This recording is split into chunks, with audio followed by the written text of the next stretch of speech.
আসসালামু আলাইকুম। বরাবরের মতো আমি তোমাদের সঙ্গে রয়েছি আসাদ স্যার। আজকে আমরা নবম দশম শ্রেণী এবং এসএসসি যারা রয়েছে তাদের জন্য আমরা আজকে দেখব ফিজিক্সের পঞ্চম চ্যাপ্টার। সেই পঞ্চম চ্যাপ্টারের চাপ সম্পর্কিত যেই তথ্যগুলো রয়েছে, যে থিওরিক্যাল টার্মগুলো রয়েছে, এগুলো নিয়ে আমরা আজকে কথা বলবো। আজকে তোমরা নিশ্চয়ই বুঝতে পারছো যে প্রথম প্রশ্নটা কি হতে পারে। দেখো, তোমরা বোর্ডে দেখতে পাচ্ছ যে চাপ কাকে বলে। হ্যাঁ, তো আমরা চলো শুরু করি। চাপ আসলে কি? খুব মজা করে আমরা এই প্রশ্নের উত্তর অ্যান্সার করব এবং মনে রেখো যে খুব স্লো মোশনে এটা বোঝানো হবে। ভিডিওটি একটু দীর্ঘায়িত হবে, কিন্তু তোমরা যারা একেবারে নতুন এবং ভালো করে শিখতে চাও তারা একটু ধীর স্থিরভাবে বোঝার চেষ্টা করো এবং আমি আমার দিক দিয়ে সর্বোচ্চ চেষ্টা করব সঠিকভাবে বোঝানোর, সর্বোচ্চ ভালো বোঝানোর। চাপ কি? দেখো, যে আমরা বলতে পারি যে চাপ হচ্ছে এক প্রকার বল। ঠিক আছে, চাপ এক প্রকার কি? চাপ, দেখো দেখতে পাচ্ছ, চাপ চাপ এক প্রকার বল। তো চাপ মানে এক প্রকার বল বললে কি হবে? না, হবে না। এক্ষেত্রে আমাকে শর্ত প্রয়োগ করতে হবে। কি শর্ত প্রয়োগ করতে হবে? বলটা হতে হবে এমন যে একটি একক ক্ষেত্রফলের উপরে হতে হবে এবং সেই বলটা ঠিক লম্বভাবে প্রযুক্ত হতে হবে, তখন এটাকে আমরা চাপ বলবো। তাহলে চাপ এক প্রকার বল, তবে অবশ্যই শর্ত প্রযোজ্য বল। কোন বল? যে বলটা একক ক্ষেত্রফলের উপরে লম্বভাবে প্রযুক্ত হবে, সেই বলকে আমরা বলবো চাপ। তাহলে চাপ কাকে বলে? একক ক্ষেত্রফলের উপরে লম্বভাবে প্রযুক্ত বলকে চাপ বলে। আচ্ছা, দেখো, তোমরা নিশ্চয়ই দেখতে পাচ্ছ যে আমি এখানে একটা একক ক্ষেত্রফল বিবেচনা করলাম। এই ক্ষেত্রফলটাকে আমি একেবারে আবার দ্বারা প্রকাশ করলাম। এই ক্ষেত্রফলের উপরে লম্বভাবে একটি বল প্রয়োগ করেছি। দেখতে পাচ্ছ, লম্বভাবে বল প্রয়োগ করেছি এফ। আমি বলেই দিয়েছি একক ক্ষেত্রফলের উপরে থাকবে বল, তার নাম হচ্ছে চাপ। তাহলে এফ এর নিচে থাকবে এ আর এর উপরে থাকবে এফ। এফ মানে কিন্তু বল, তাই ক্ষেত্রফলের উপরে প্রযুক্ত বলকে আমরা বলবো চাপ। তাহলে এটা কি বলতো? এটা হচ্ছে চাপ। এবং চাপের ইংরেজি যেহেতু প্রেসার, তাই আমি চাপকে পি দ্বারা প্রকাশ করব। আর এফ করতে ফোর্স মানে বল, আর এ মানে এরিয়া, এরিয়া মানে হলো ক্ষেত্রফল। তাহলে আমরা চাপ কাকে বলে ব্যাপারটুকু বুঝেছি এবং চাপের ইকুয়েশনটাও প্রকাশ করেছি। দেখো, দুইটা প্রশ্নের অ্যান্সার কিন্তু ক্লিয়ার। চাপ কি দ্বারা প্রকাশ করা হয়? এই যে পি দ্বারা। ওকে, আচ্ছা, আমরা নেক্সট অংশটুকু দেখব যে এখানে কি বলা হচ্ছে, চাপের সমীকরণটি লিখো, চাপের একক এবং মাত্রা নির্ণয় করো। তোমরা যে একটু আগেই দেখেছ যে আমরা একক যদি ক্ষেত্রফল বিবেচনা করি, অথবা আমি বলতেছি এ ক্ষেত্রফলের উপরে লম্বভাবে যে এফ বল প্রযুক্ত হচ্ছে, তাহলে এ এর উপরে লম্বভাবে বল, এর নামই হচ্ছে চাপ। তাহলে এটাই হচ্ছে আমার চাপের সমীকরণ। ক্লিয়ার? এবং তোমাকে মনে রাখতে হবে বল এফ এবং ওজন এক প্রকার বল। তাহলে ওজন মানে আমরা জানি ভর গুণিত অভিকর্ষ ত্বরণ। তাহলে আমি এটা লিখতে পারি বল এক প্রকার ওজন, তাহলে ডাব্লিউ লিখতে পারি, ডাব্লিউ বাই এ লিখতে পারি। আবার ডাব্লিউ মানে কিন্তু এম জি, সেটাও লিখতে পারি। এ করতে আবার এ লিখতে পারি। তোমাকে এত কিছু বুঝিয়ে দিলাম কারণ হচ্ছে চাপ সংক্রান্ত যে অঙ্কগুলো রয়েছে সেই অঙ্কগুলোতে আমরা সহজভাবে, সুন্দরভাবে যেন এই সূত্রগুলো প্রয়োগ করতে পারি। চলো আমরা বুঝি দেখি তো চাপের একক ও মাত্রা নির্ণয় করার ক্ষেত্রে আমি কি করতে পারি। আচ্ছা, দেখো, আমি যদি তোমাকে বুঝাই যে পি ইকুয়াল এফ বাই এ, তাহলে আমি চাপের একক যদি নির্ণয় করতে চাই, তাহলে পি মানে চাপ, তাহলে পি এর একক, পি এর একক মানে হচ্ছে চাপের একক। তাহলে পি এর এককটা কি হবে? মনে রেখো, বাম সাইডের কোনো রাশির একক জানতে চাইলে ডান সাইডে যে রাশিগুলো থাকবে ওই রাশিগুলোর একক বসাতে হবে। তাহলে এই রাশির একক, এটা হলো বল, বলের একক হচ্ছে নিউটন। আর এরিয়া মানে ক্ষেত্রফল, ক্ষেত্রফলের এককটি হচ্ছে বর্গমিটার বা মিটার স্কয়ার। তাহলে আমি এ হলো বর্গমিটার বা মিটার স্কয়ার দিলাম। তাহলে নিউটন থাকলো উপরে, মিটার স্কয়ার উপরে যাই হয়ে যাবে পার মিটার স্কয়ার। এইটুকু বুঝতে হবে সূচক লগারিদম নিয়ম অনুসারে সায়েন্টিফিক যে টার্ম রয়েছে এটা অনুসারে কিন্তু আমরা নিচের অংশটাকে উপরে তুলে নিতে পারি। ওকে, তাহলে আমার কিন্তু অলরেডি দাঁড়িয়েছে কি পি এর একক দাঁড়িয়েছে, এবং এই পি এর এককটাকে উচ্চারণ করব আমরা নিউটন পার মিটার স্কয়ার, এবং এই নিউটন পার মিটার স্কয়ারকে বলা হয় প্যাসকেল। তাহলে প্যাসকেলের ব্যাপারে যদি আমরা কথা বলি তাহলে আমাদের সম্পূর্ণ ইকুয়েশনটুকু কেমন দাঁড়াবে। তাহলে দেখো আমরা প্যাসকেল কিভাবে পাই। তাহলে pascal equal newton per metre square. তাহলে এখন একটু খেয়াল করো, এই প্যাসকেলের সামনে যদি আমি 1 দিই তাহলে বলো তো নিউটন পার মিটার স্কয়ারের সামনেও কত দিব? 1। এবং এখানে একটু খেয়াল করো এর কয়টি একক রয়েছে? দুইটি, একটা হলো নিউটন আর একটা হলো মিটার অর্থাৎ per metre square. Per metre square কিন্তু সে উপরের নয়, নিচের অংশ, কেননা ইনভার্স আছে, এখানে মাইনাস আছে। তাহলে বুঝে নিতে হবে পার মিটার স্কয়ারটা প্রকৃতপক্ষে মিটার স্কয়ার অর্থাৎ নিচে গিয়ে মিটার স্কয়ার হবে। সেটা আমরা আগে লিখবো সুন্দর করে, দেখো। তাহলে 1, তাহলে এখানে আমি কি দেব? Newton metre square. তাহলে আমাকে অবশ্যই এমন ভাবে এই একক এবং এই এককের কাছে এমন দুটি সংখ্যা নিতে হবে যেন অবশ্যই ভাগ করে 1 মিলে অথবা এই 1 মিলে। তাহলে আমি টেকনিক্যালি নিতে পারি 2 2 অথবা 1 1 অথবা 5 5, আমার ইচ্ছে মতো নিতে পারি আমি, শুধুমাত্র ভাগফল অবশ্যই এই 1 এর সমান হতে হবে। তাহলে আমি এখন বর্তমানে 1 1 নিলাম, তাহলে 1 Newton by 1 metre square.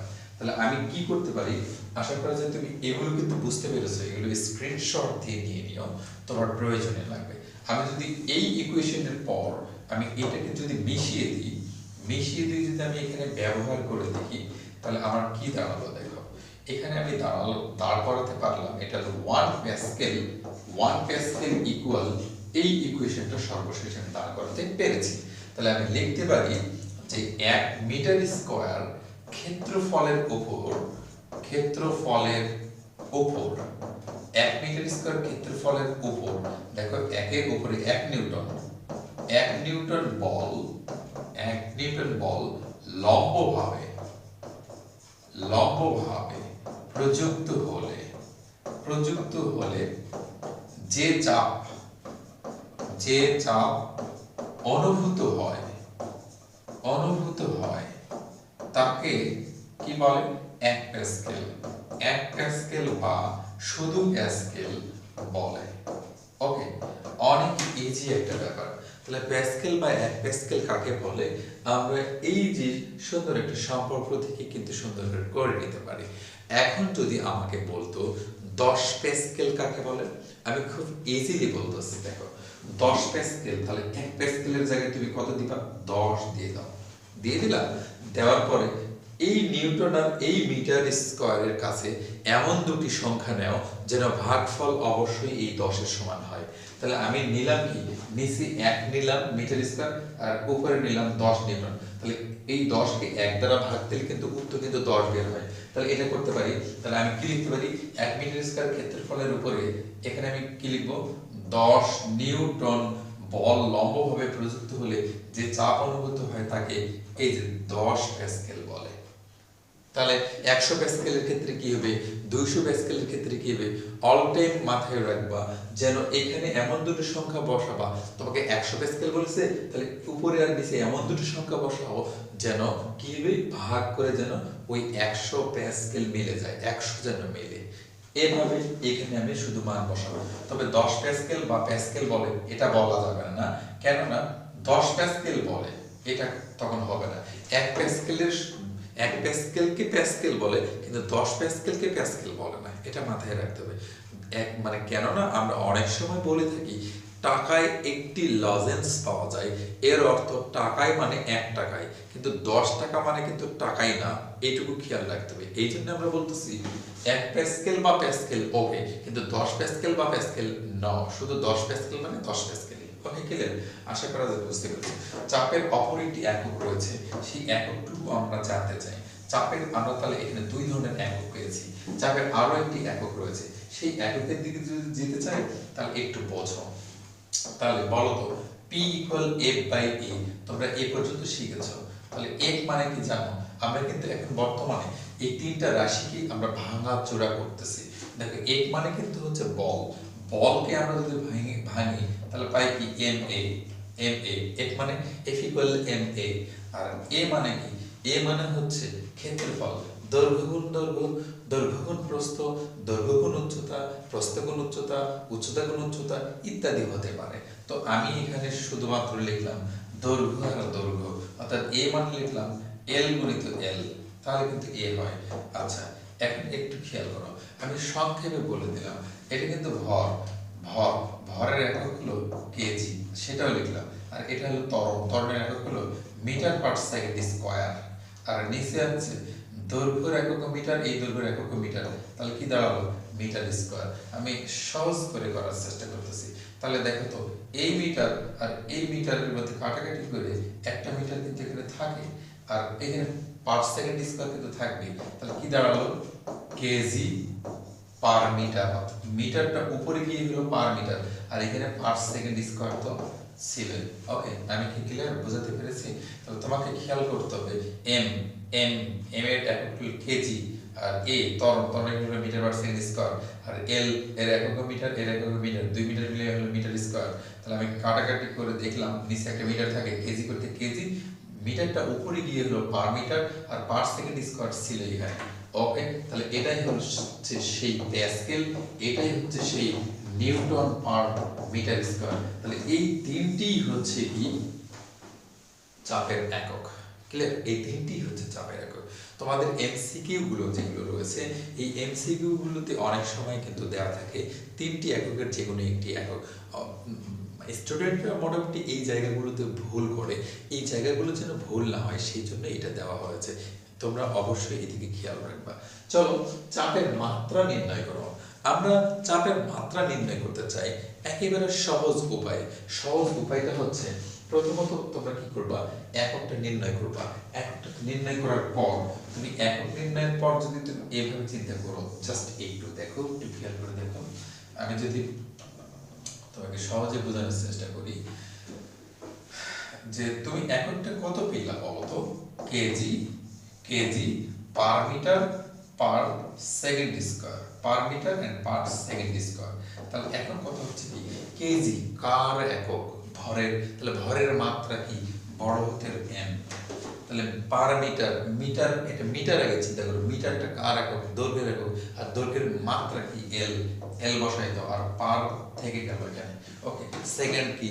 Second কার একক? সময়ের একক, আর সময়ের মাত্রা কি? বড় হাতের টি। এখন এখানে পার স্কয়ার দিয়ে দিলাম। তাহলে একক থেকে খুবই সহজে তুমি কি করতে পারবা? ওই চাপের মাত্রা নির্ণয় করতে পারবা। আশা করা যায় বুঝতে পেরেছো। চলো নেক্সট একটি অংশটি কথা বলি, তোমাদের আশা করা যায় ভালো লাগবে। দেখো তো, যে চাপের সূত্রটির তাৎপর্য ব্যাখ্যা করো। চাপের যে সূত্রটা আমরা দেখেছি আজকে, চাপের এই সূত্রটা নিয়ে যদি আমরা কথা বলি, তাহলে চলো তো দেখি তো চাপের সূত্রটা কি? P = F/A। F/A। আচ্ছা, তাহলে দেখো তো আমি এটা লিখতে পারি কিনা। দেখো তো, P = F/A। তাহলে তোমাকে খেয়াল রাখতে হবে, 1 নাম্বার দেখো, P এবং POF কেমন? সমানুপাতিক। খেয়াল করো, P এবং F সমানুপাতিক। কেন? এর নিচে 1 আছে, এটাও লব, এটাও লব অংশ। লব অংশ সমান চিহ্নের লব, অথবা হর হর অংশগুলো সমানুপাতিক সব সময়, কিন্তু সমান চিহ্নের বাম দিকের লব আর সমান চিহ্নের ডান দিকের হর বা সমান চিহ্নের বাম দিকের হর সমান চিহ্নের ডান দিকের লব যদি কোণাকুণি থাকে তখন তারা কিন্তু ব্যস্তানুপাতিক। তাহলে লব লব সমানুপাতিক, হর হর সমানুপাতিক। হ্যাঁ, সমানুপাতিক, অর্থাৎ আমরা যদি বল বাড়াই তবে চাপের মানও বাড়বে। তাহলে 2 নম্বরে যাচ্ছি, এইটার সঙ্গে এটার সম্পর্ক, অর্থাৎ পি ও এ ব্যস্তানুপাতিক। দেখো ব্যস্তানুপাতিক, হ্যাঁ ব্যস্তানুপাতিক, অর্থাৎ আমি যদি কি করি, আমি যদি প্রেসার যদি বেশি পেতে চাই তাহলে এরিয়ার মান কমাতে হবে। তাহলে আমি এটাকে কি লিখতে পারি, প্রেসার যদি ম্যাক্সিমাম চাই, পি ম্যাক্স ইকুয়াল, তাহলে এফ ঠিক রেখে এর মানটাকে আমি মিনিমাম করব, অর্থাৎ ম্যাক্সিমাম প্রেসারের জন্য মিনিমাম এরিয়া প্রয়োজন। ঠিক কেমন করে একটু খেয়াল করবা, আমরা যে শুজ আছে এই শুজগুলো দিয়ে আমরা সুন্দর করে কি করি, কোনো কিছুকে ছিদ্র করতে পারি খুব সহজে। কিন্তু আমি যদি এই পেনটা ব্যবহার করি, শুজ দিয়ে যত সহজে কোনো কিছুকে ছিদ্র করা যাবে, এই পেন দিয়ে কিন্তু এত সহজে ছিদ্র করা যাবে না। কারণ কি, এই সূচের মাথার যে ক্ষেত্রফলটি রয়েছে অতি সূক্ষ্ম, অতি চিকন। তাহলে ক্ষেত্রফল যখন কম হবে তাহলে একই পরিমাণ বল দ্বারা চাপের মানটা বেশি হবে, কেননা ক্ষেত্রফল কমে গেলে চাপের মান বেড়ে যায়। ঠিক আমি যে পরিমাণ বল সূচের ক্ষেত্রে দিয়েছি, এই পরিমাণ বল যদি আমি এই পেনটা দ্বারা দিয়ে থাকি, তবে ওখানে যে পরিমাণ চাপ পেয়েছিলাম এটা দ্বারা কিন্তু আমি সে পরিমাণ চাপ পাবো না, কেননা এর মাথার ক্ষেত্রফলটা বেশি, আর ক্ষেত্রফল বাড়তে শুরু করলে চাপের মান কমতে শুরু করে। ক্লিয়ার? ঠিক একই রকম করে আমরা যদি দেখি যে ইট বিছানো আছে বা পিচ ঢালা রাস্তা আছে, এই রাস্তায় যতটা তুমি সহজ করে চলতে পারবা, কিন্তু যদি দেখা যায় যে খোয়ার রাস্তা হয়ে থাকে, খোয়ার মাথাগুলো কিন্তু অতি ক্ষুদ্র, এই ক্ষুদ্র খোয়ার বিছানো রাস্তায় যদি তুমি হাঁটতে শুরু করো, তাহলে এই খোয়ার মাথাগুলো তোমার পায়ের তলায় কিন্তু সুচালো হয়ে কাজ করে, অর্থাৎ ক্ষেত্রফলের মান অতি অল্প হিসাবে কাজ করে। তখন কিন্তু তোমার ওজনের কারণে সেখানে চাপের মানটা বেড়ে যায়, যার কারণে চলা কিন্তু কষ্ট হয়। আবার যদি দেখো যে ধারালো কোনো ছুরি দ্বারা, আমরা ছুরির উল্টো পৃষ্ঠা দিয়ে কাটি না, আমরা ছুরির যে পৃষ্ঠাটাতে ধারালো, অর্থাৎ যে পৃষ্ঠার ক্ষেত্রফলের মান কম, সেটাতে আমরা কোনো কিছু কেটে থাকি। কারণ কি, ক্ষেত্রফলের মান কমে গেলে আমরা সহজে কাটতে পারি, অর্থাৎ একই পরিমাণ বলে সে সহজে চাপ বৃদ্ধি পেতে পারে। কিন্তু যদি উল্টো পৃষ্ঠা দিয়ে কাটি, একই পরিমাণ বল দিব, কিন্তু এখন আর চাপের মান সেরকম থাকবে না। ঠিক আছে, আশা করতে বুঝতে পেরেছ। ঠিক একই রকম করে যদি এফ এবং এর ব্যাপারটুকুতে আসি, তো 3 নম্বরে আমি বলতে পারি, দেখো এ কে যদি আমি তুলে নিই তাহলে এটা কিন্তু বর্তমানে এখানে চলে আসবে, তাহলে এটা আর এটা কিন্তু আবার সমানুপাতিক সম্পর্ক, অর্থাৎ ক্ষেত্রফল এবং বলের মান কিন্তু সমানুপাতিক সম্পর্ক, তোমাকে খেয়াল রাখতে হবে। তাহলে দেখো একটি বাক্সকে মেঝের উপরে কিভাবে রাখলে এটি সর্বাধিক হবে, অর্থাৎ চাপটা সর্বাধিক দিবে। আচ্ছা চলো তো আমরা একটু বুঝি। তোমাকে একটা বাক্স দেওয়া হয়েছে, এই বাক্সটুকু কিরকম আমি যদি তোমাকে একটু দেখানোর চেষ্টা করি।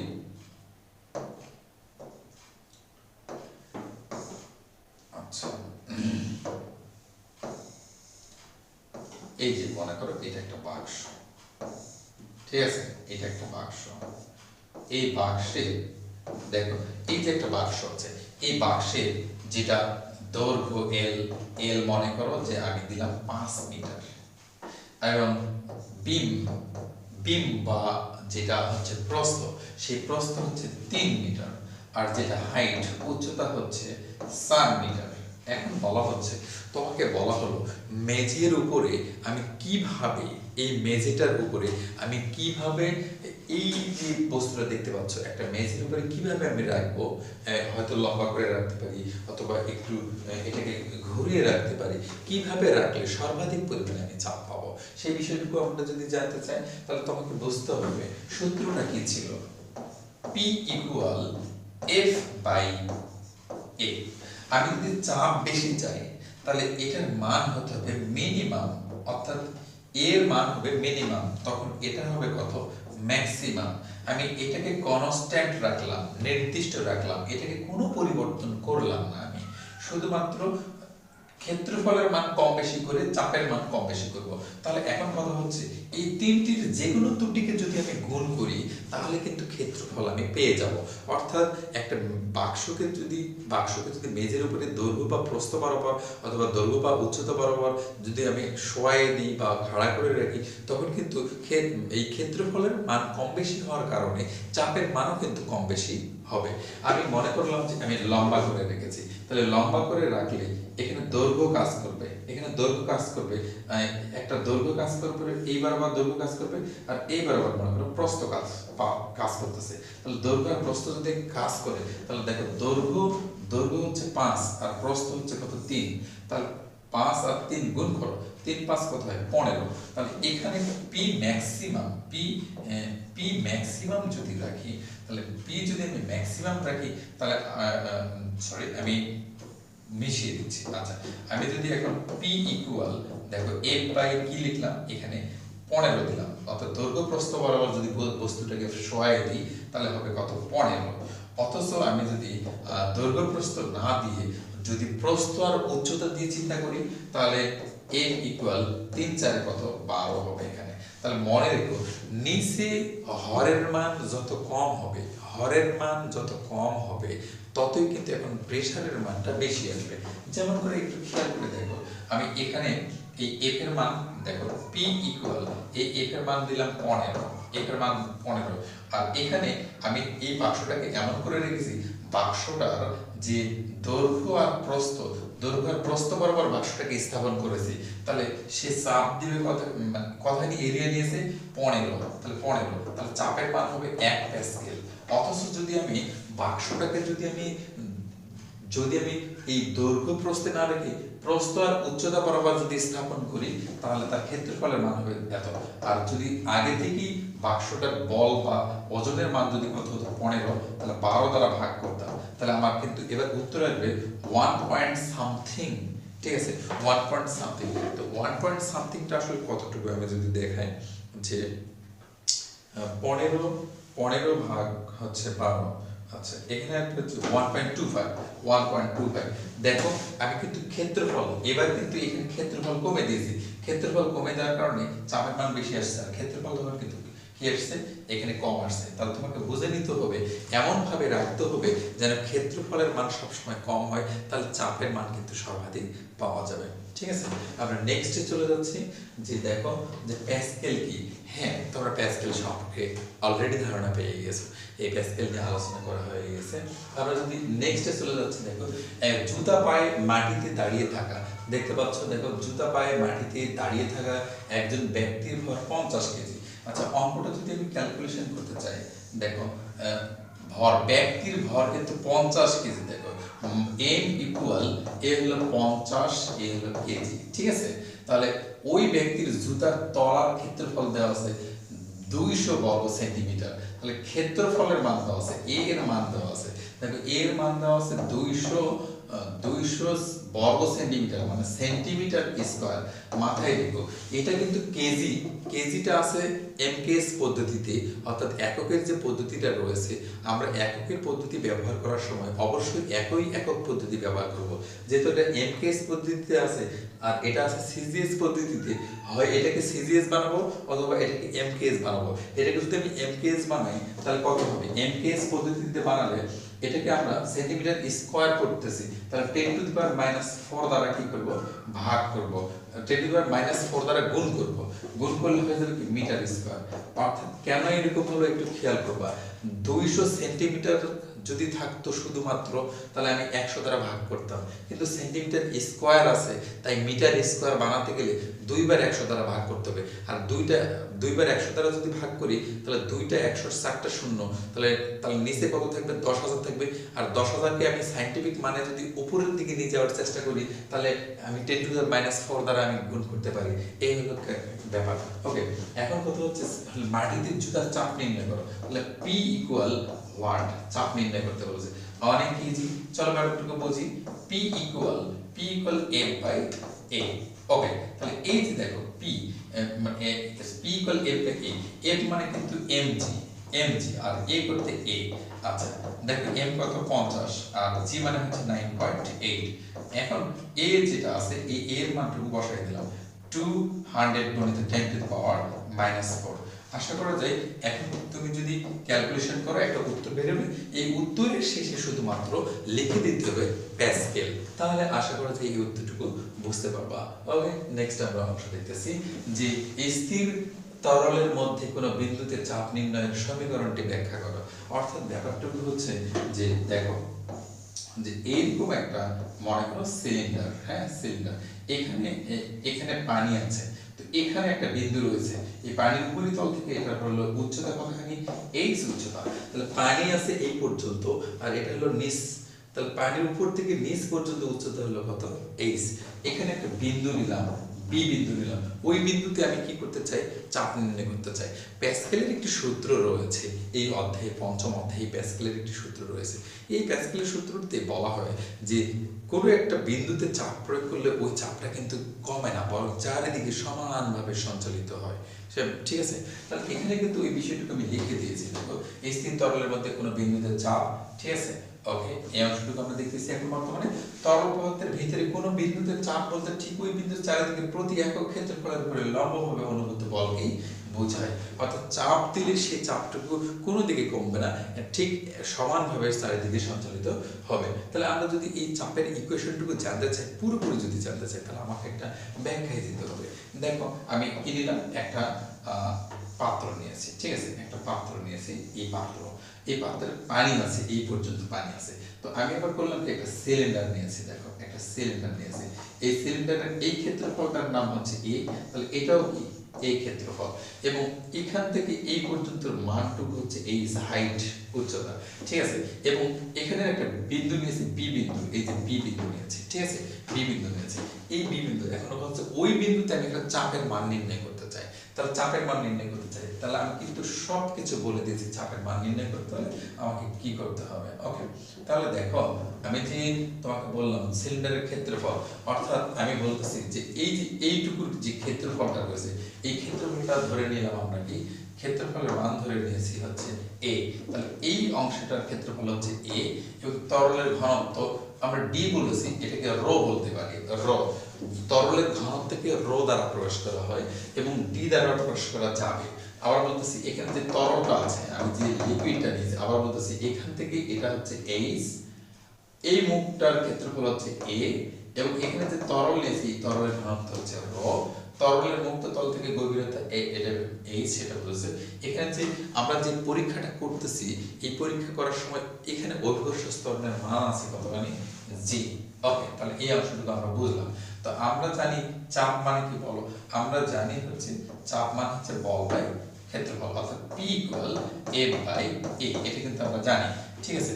এখন আমরা বলতেছি যে এখানে এই ক্ষেত্রফলের উপরে প্রযুক্ত বল মানে হচ্ছে বল, তাহলে এফটা আসলে কি, এই যে এফ, এই এফটা আসলে কি, এফটা আমি বলে দিয়েছি।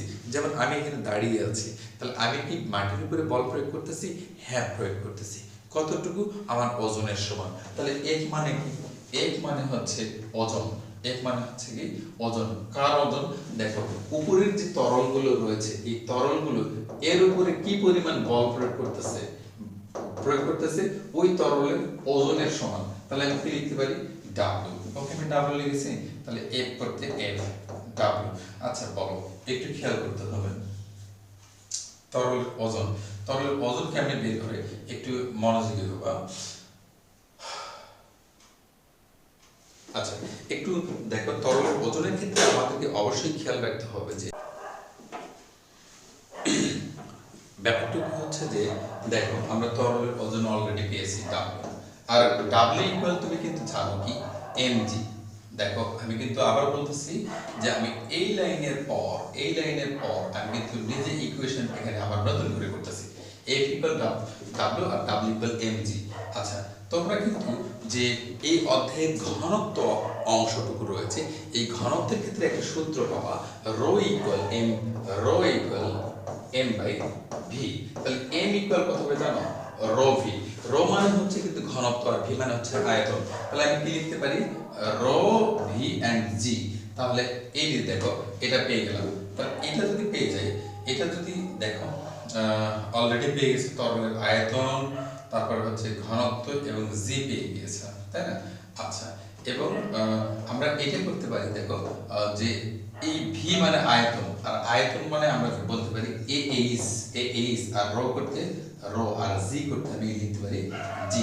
ওকে, ক্লিয়ার? তাহলে এখন আমি এফ মানে এটা পেলাম, তাহলে এটাকে 1 নম্বর সমীকরণ যদি আমি দিয়ে থাকি, তাহলে এফ এর মানটুকু যদি আমি ওখানে বসাই, তাহলে কি দাঁড়াবে? পি করতে পি, আর এফ এর মান হচ্ছে এ এইচ রো জি, আর এই এ করতে এ।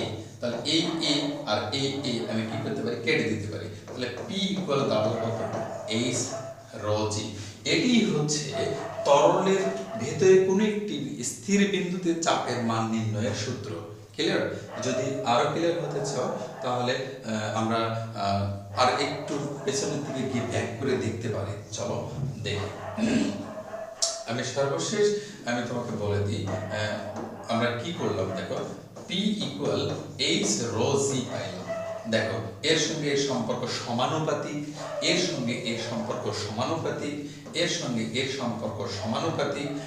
এখন বিষয়টা হচ্ছে জি তো কনস্ট্যান্ট রাশি, জি কনস্ট্যান্ট রাশি। তাহলে এই দুটোর সঙ্গে আমি যদি চিন্তা করি, এই দুটোর সঙ্গে আমি যদি চিন্তা করি, এটা এটা সমানুপাতিক। অর্থাৎ দেখো এখানে একটু যদি চিন্তা করো যে এখানে পানি আছে, এই পর্যন্ত মনে করো যে পানি আছে, এখানে আমি একটা ছিদ্র করলাম, এখানে একটা ছিদ্র করলাম, এখানে একটা ছিদ্র করলাম। তাহলে আমি তোমাকে বলে দিই যত গভীরতা, তাহলে দেখো এখান থেকে এটার গভীরতা এতটুকু, এখান থেকে এটার গভীরতা এতটুকু, উপর থেকে এটার গভীরতা এত বড়। যত গভীরতা অর্থাৎ হাইট যত বাড়বে প্রেশার তত বাড়বে। আবার বলতেছি হাইট এখানে বেশি, তাহলে এখানে বেশি প্রেশার হবে। তাহলে এই পানিটা কিন্তু এই যে দেখো দূরে গিয়ে এভাবে নামবে, অথচ দেখো এখানে হাইটের মান অল্প, তাহলে প্রেশার হবে অল্প। তাহলে এখানে আবার দেখো একটু বেশি, এখানে আমরা আর একটু বেশি। বুঝতে কি পেরেছো? এভাবে কিন্তু আমাদের যেই হাইট এবং প্রেশারের মানটুকু আছে, এইভাবে প্রেশার এবং হাইটগুলো কম বেশি হয়, এবং সমানুপাতিক সম্পর্কের কারণে হাইট যত বেশি হবে প্রেশারের মানও কিন্তু তত বেশি হবে। ঠিক আছে? তাহলে আমরা নেক্সট অংশে যদি যাই, তাহলে আমাকে মনে রাখতে হবে বিগত যে ক্যালকুলেশন নির্ভর যে ম্যাথমেটিক্যাল টার্ম রয়েছে, তাহলে আমরা এখান থেকে মেইনলি সূত্র পেলাম কি? P equal F by A, আর P equal H rho G. আর একটা বিষয় মনে রাখতে হবে যে ঘনত্বের মান বেড়ে গেলেও কিন্তু চাপের মান বেড়ে যায়। বুঝতে পেরেছো? ওকে, নেক্সট দেখা হবে নেক্সট এপিসোডে। আল্লাহ হাফেজ।